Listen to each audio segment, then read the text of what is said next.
This is Canto 1. I was the shadow of the waxwing slain by the false azure in the window pane. I was the smudge of ashen fluff, and I lived on, flew on, in the reflected sky. And from the inside, too, I'd duplicate myself, my lamp, an apple on a plate. Uncurtaining the night, I'd let dark glass hang all the furniture above the grass. And how delightful when a fall of snow covered my glimpse of lawn and reached up so as to make chair and bed exactly stand upon that snow out in that crystal land. Retake the falling snow, each drifting flake, shapeless and slow, unsteady and opaque, a dull dark white against the day's pale white, and abstract larches in the neutral light.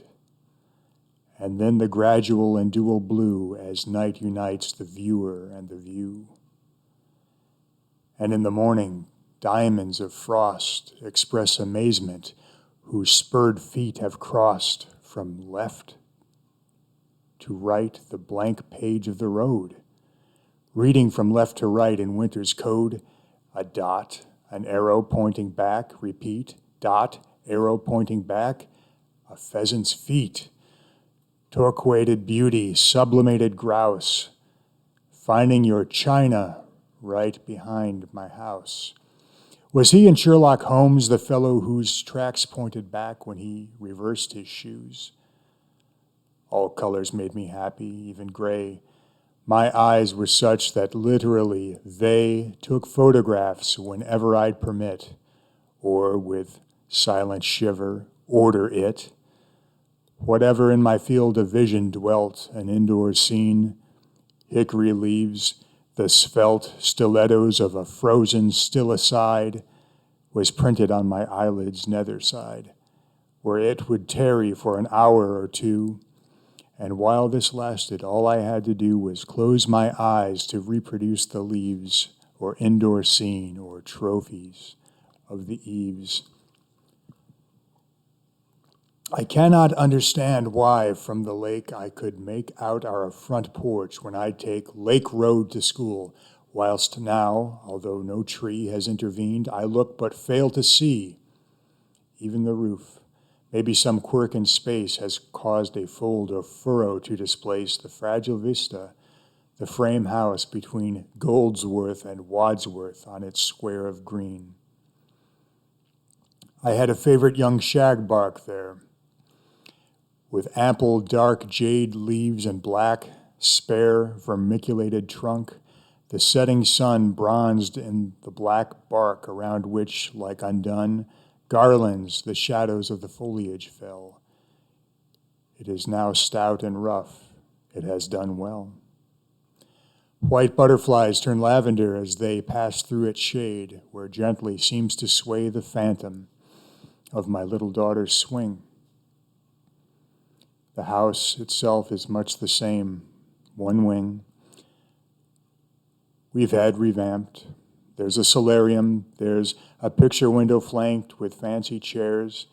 TV's huge paperclip now shines instead of the stiff vane so often visited by the naive, the gauzy mockingbird, retelling all the programs that she heard switching from chippo chippo to a clear tui tui, and then rasping out, come here, come here, come here, flitting her tail aloft or gracefully indulging in a soft upward hop, flop, and instantly tui, returning to her perch.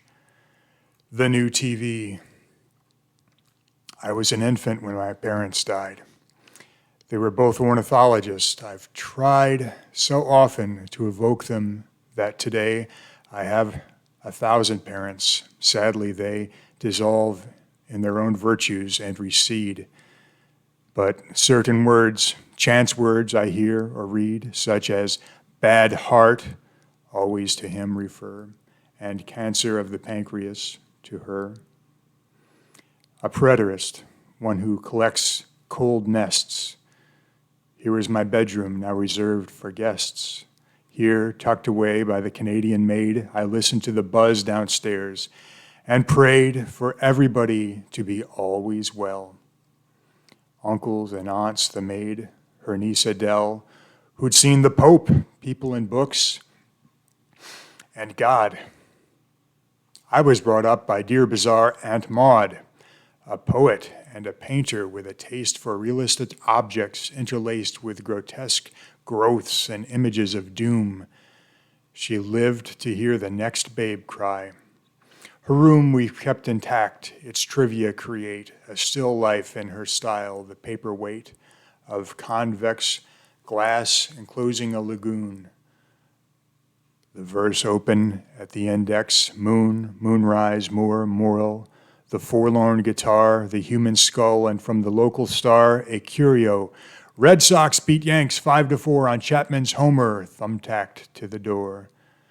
My God, they died young. Theolatry I found, degrading and its premises unsound.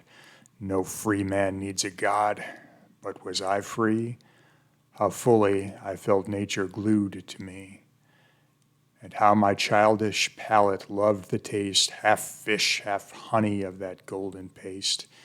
My picture book was at an early age the painted parchment papering our cage, mauve rings around the moon, blood-orange sun, twinned iris, and that rare phenomenon, the iridule, when beautiful and strange in a bright sky above a mountain range, one opal cloudlet in an oval form reflects the rainbow of a thunderstorm, which in a distant valley has been staged, for we are most artistically caged. And there's the wall of sound, the nightly wall raised by 1 trillion crickets in the fall, impenetrable, halfway up the hill, I'd pause in thralls of that delirious trill.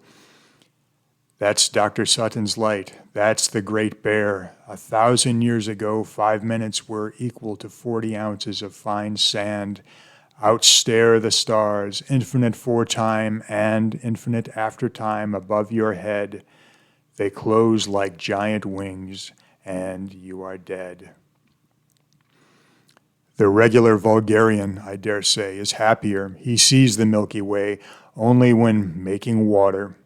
Then, as now, I walked at my own risk, whipped by the bough, tripped by the stump, asthmatic, fat, lame and fat. I never bounced a ball or swung a bat. I was the shadow of the waxwing, slain by the feigned remoteness in the window pane. I had a brain, 5 senses, one unique, but otherwise I was a cloudish freak. In sleeping dreams, I played with other chaps, but really envied nothing save perhaps the miracle of a lemniscate left upon wet sand by nonchalantly deft bicycle tires. A thread of subtle pain tugged at by playful death, released again, but always present, ran through me. One day, when I'd just turned 11, as I lay prone on the floor and watched a clockwork toy, a tin wheelbarrow, and pushed by a tin boy, bypass chair legs and stray beneath the bed, there was a sudden sunburst in my head, and then black night. That blackness was sublime. I felt distributed through space and time, 1 foot upon a mountaintop, 1 hand under the pebbles of a painting strand, 1 ear in Italy, 1 eye in Spain, in caves, my blood, and the stars, my brain. There were dull throbs in my Triassic, green optical spots in upper Pliocene, an icy shiver down my age of stone, and all tomorrows in my funny bone. During one winter every afternoon, I'd into that momentary swoon, and then it ceased. Its memory grew dim. My health improved. I even learned to swim. But like some little lad forced by a wench with his pure tongue, her abject thirst to quench, I was corrupted, terrified, allured. And though old Dr. Colt pronounced me cured of what he said were mainly growing pains, the wonder still lingers and the shame remains.